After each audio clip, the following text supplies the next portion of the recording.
William Andrews was one of the best running backs in the league. Then, at his peak, a devastating knee injury abruptly ended his career. And because his prime was over so quickly, most have forgotten just how unstoppable he really was. When the Falcons drafted Andrews in the 3rd round, they knew he was a great blocker. What they didn't realize was that they discovered one of the most versatile backs in NFL history. In his debut, he rushed for 167 yards, the 3rd most by a rookie in their first game. What was equally impressive was how he ran. He ran down the field and scattered people like a bowling ball going down an alley. That game set the tone for his first 1,000-yard season. Only 1 year prior, the Falcons were second last in rushing. With Andrews, they improved to 16th in 1979, and over the next 5 years, they'd ranked 10th in the NFL. His impact even caught the attention of O.J. Simpson. In the final game of the season, as the Falcons beat the 49ers 31-21, Simpson told Andrews, "You remind me of myself when I was a rookie." While Andrews was actually better, he became just the 12th rookie ever to rush for over 1,000 yards. Simpson didn't even have his first 1,000-yard season till year 4. Despite a historic rookie season, Andrews was flying under the radar, while stars like Earl Campbell and Walter Payton were grabbing the headlines. It provided the Falcons with the lead and capped a 167-yard rushing day. Not too shabby for a 5th-round draft choice. I mean, I rest my case. He was a 3rd-round pick. Andrews wasn't flashy. He wasn't breaking off for 90-yard runs. In fact, the longest run of his regular season career was 33 yards. Even his own coach wasn't giving him enough respect. He worried that he might suffer from a sophomore slump. Was he going to be like Paul Robinson? Robinson rushed for over 1,000 yards in his rookie year, and then never crossed that mark again? Or was he going to be more like Earl Campbell, for example, who actually got better? Certainly Earl Campbell. As Andrews' teammate said, if he ran the ball as much as Campbell, he'd be leading the league. It wasn't as crazy as it sounds. Campbell averaged 4.9 yards per attempt his first 3 seasons, a mark Andrews would match in 1980. But given Andrews was more versatile, he averaged almost 100 attempts less a season. Not only was he almost as efficient as Campbell, he also had a similar, punishing run style. The key difference, Campbell had 30 pounds over Andrews. But while Campbell was carrying the load by himself on offense, Andrews would have some help in the backfield, at least in 1980. He was joined by Lynn Kane, who had spent 1979 recovering from a knee injury. The two would form a lethal 1-2 punch. They had both spent their college career as a blocking back for a star teammate. That developed this selfless attitude where the primary concern was winning, not how many carries or yards either of them got. And so, the Falcons finished with the 5th best rushing attack. That dominant run game also took pressure off the passing game. As one writer noted, quarterback Steve Bartkowski has never been able to operate with such poise, such cool, such able ease. A quick look at his stats before Andrews arrived and after tells that story perfectly. The former number 1 overall draft pick was now looking like a number 1 overall draft pick.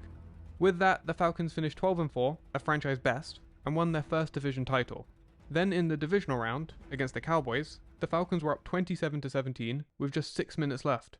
But somehow, they blew it. Wouldn't be the last time, right? However, as one Cowboys player said, they are very close to having a Super Bowl team. They went from 12-4 to 7-9. The Falcons, quote, have become consistent at making the playoffs in the even-numbered years and collapsing in the odd. Lynn Kane wouldn't play as well, so the Falcons' rushing offense dropped to 18th, but Andrews was getting better, rushing for 1,300 yards, which was the 7th best in the league. And it was evident that the best all-around back in pro football played for the Atlanta Falcons in 1980.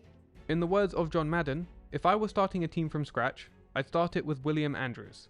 Allow me to remind you, this is a time with greats like Earl Campbell, Tony Dorsett, Walter Payton, and Billy Sims. Andrews, however, led the NFL in yards from scrimmage and set a franchise record with 10 touchdowns. That made him just the 5th player ever to amass over 2,000 total yards in a season. While the other 4 did it in 14 games, that's still elite company. By now it was clear Andrews was one of the best in the league. So despite 2 years left on his contract, he believed this was a chance to get more money. He decided to hold out, but he wasn't making much progress, so after just 1 week he returned to camp. Then just a couple weeks later, a 57-day player strike would commence. That time off seemed to benefit Andrews though.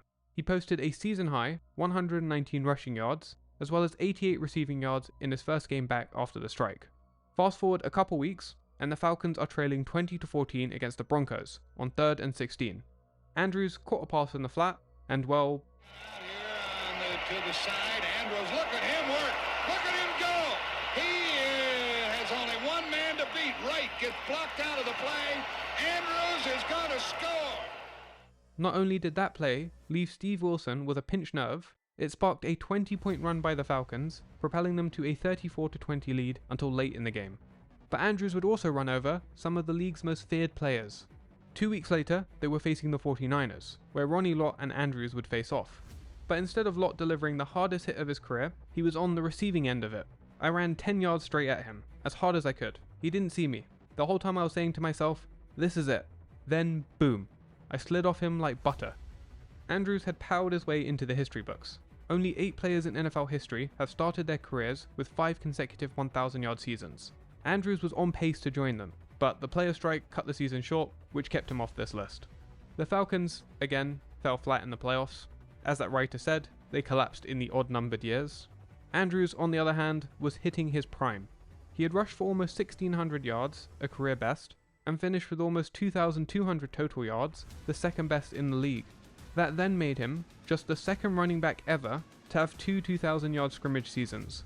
Andrews would rightly give some credit to his offensive line, the standouts being Jeff Van Note, R.C. Thielman, and Mike Ken. But Andrews was the star. He accounted for 39% of the Falcons' total offense that season. Despite playing at a time the league was loaded with running back talent, he was more productive than all of them. From 1979 to 1983, he had more total yards than every other rusher in the NFL. Only 5 players have more yards from scrimmage in their first 5 seasons. But Andrews was a true fullback. These other guys were all halfbacks. With that, how could the Falcons not be excited heading into the 1984 season? It was August 21st, 1984. The Falcons were running drills in training camp. On this play, they called 60 outside, which was an outside run. As Andrews headed toward the sideline, the defense had blocked it off, which forced him to cut inside. But as he planted his foot, his knee gave out, tearing 3 ligaments. His lower leg was paralyzed.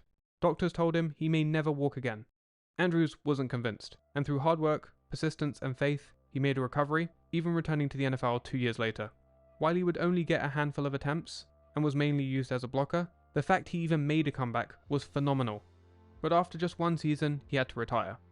Gerald Riggs, who the Falcons drafted in 1982, would take over for Andrews, and put up some impressive numbers, but it didn't translate to team success like it did with Andrews. The Falcons went 4-12 2 years in a row, and didn't make the playoffs for almost another decade. Just as quickly as they rose with Andrews, they collapsed without him, and what seemed like a surefire Hall of Fame career was taken away.